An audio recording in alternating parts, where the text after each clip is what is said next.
जय मां अम्बे। साथियों, आज हम दर्शन करेंगे बंगाल के एक और शक्तिपीठ के। यह युगाद्या शक्तिपीठ कहलाता है। यह कटवा, जो पूर्व बर्धमान जिले में है, वहाँ एक पुराना मंदिर है और एक इसी नाम का दूसरा नया मंदिर है।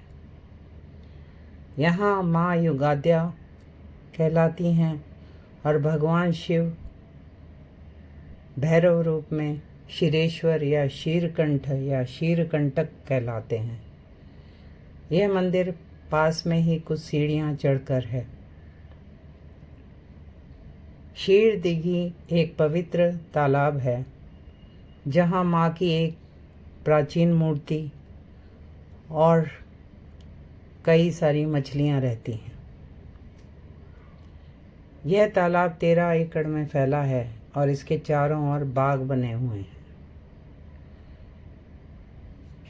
यहाँ की मूर्ति की स्थापना के विषय में अनेक कथाएं प्रचलित हैं। एक कथा त्रेता युग की है, जब कहा जाता है मही रावण, जो रावण का वंशज था, वो भगवान श्री राम और श्री लक्ष्मण को अपहरण करके पाताल ले गया।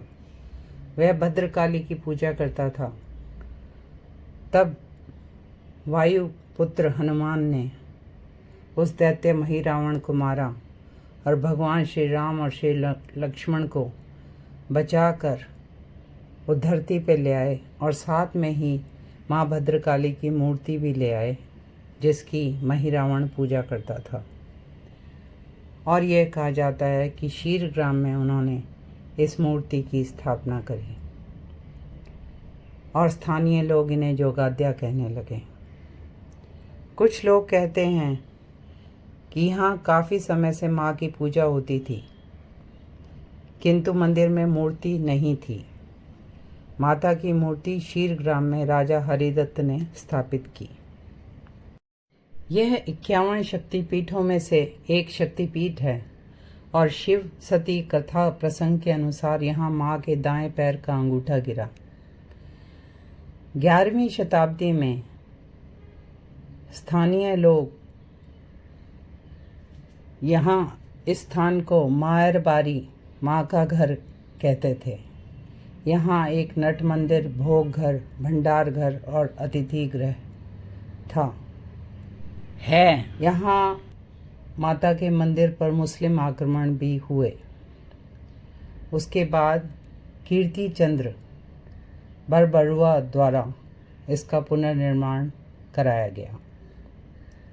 2005 में सफ़ेद संगमरमर से क्षीर दिघी तालाब में नया मंदिर बनाया गया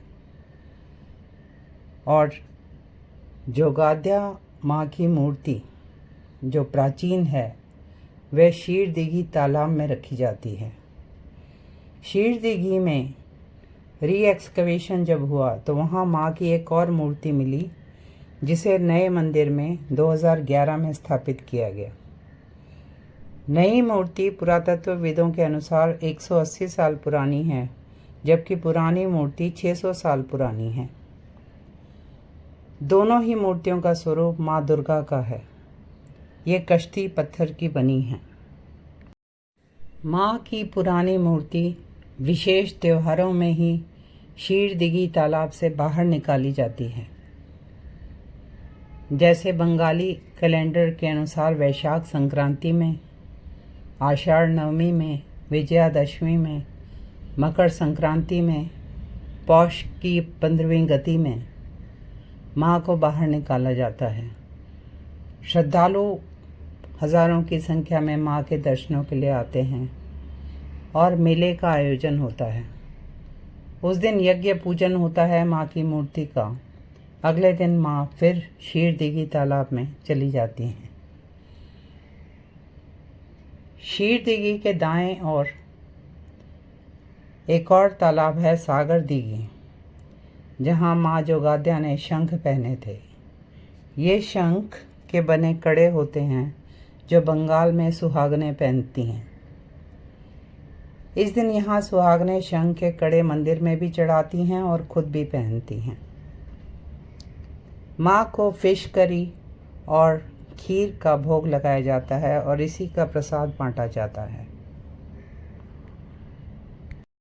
साथियों, please like, share and subscribe this channel और अपनी आध्यात्मिक जानकारी बढ़ाएं।